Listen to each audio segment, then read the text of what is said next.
हरे कृष्णा। श्रीमद् भगवत गीता यथारूप की जय। जैसा कि हमारा भगवत गीता का अध्याय 1 चल रहा है, कुरुक्षेत्र के युद्ध स्थल में सैन्य निरीक्षण। मैं डेली भगवत गीता का एक एक श्लोक पढ़ती हूँ, उसका हिंदी अनुवाद और तात्पर्य आपको पढ़ के सुनाती हूँ और आपको समझाने का भी प्रयास करती हूँ।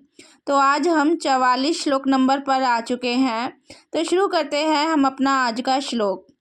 इस श्लोक में अर्जुन कह रहे हैं, अहो बत महत् पापम कर्तुम वयवस्थिता वयम यद्र राज्ये सुख लोभेन हंतुम स्वजनम मुद्दता।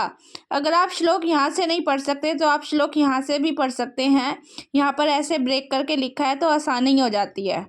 तो इस श्लोक में अर्जुन कह रहा है, ओ कितने आश्चर्य की बात है कि हम सब जघन्य पाप कर्म करने के लिए उद्युत हो रहे हैं।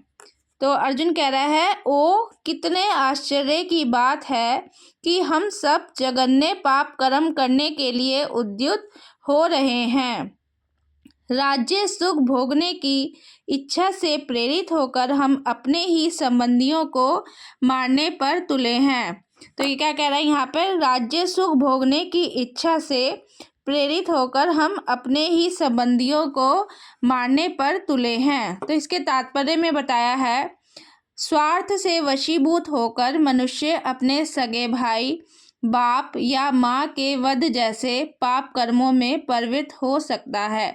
तो आपने भी कई बार ऐसे न्यूज़ में सुना होगा कि भाई ने भाई को मार दिया या माँ का वध कर दिया, माँ को मार दिया, बेटे ने माँ को मार दिया। तो ऐसे बहुत से आपने न्यूज़ में भी सुना होगा। तो ये कह रहे हैं, विश्व के इतिहास में ऐसे अनेक उदाहरण मिलते हैं, किंतु भगवान का साधु भक्त होने के कारण अर्जुन सदाचार के प्रति जागरूक है। तो अर्जुन क्या था, भगवान का भक्त था, भगवान का साधु भक्त था।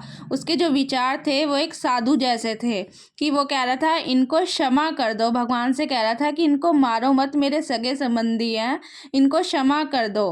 तो किंतु भगवान का साधु भक्त होने के कारण अर्जुन सदाचार के प्रति जागरूक था, अतः वह ऐसे कार्यों से बचने का प्रयत्न कर रहा था। जबकि कौरवों ने इनके साथ इनका पूरा राज्य हड़प लिया, इनकी पत्नी को अपमान किया भरी सभा में और इनको जहर देने की कोशिश की, इनके जो घर है उनमें भी आग लगा दी थी।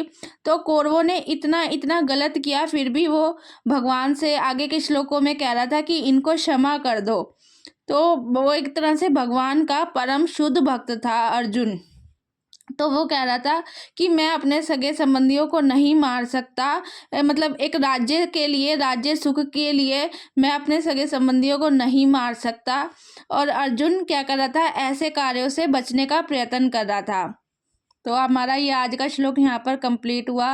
अगले श्लोकों में बताएंगे कि अर्जुन और क्या क्या कह रहा था। मतलब अर्जुन के मन में अनेक प्रकार के विचार चल रहे थे जो वो कृष्ण से शेयर कर रहा था। हरे कृष्णा।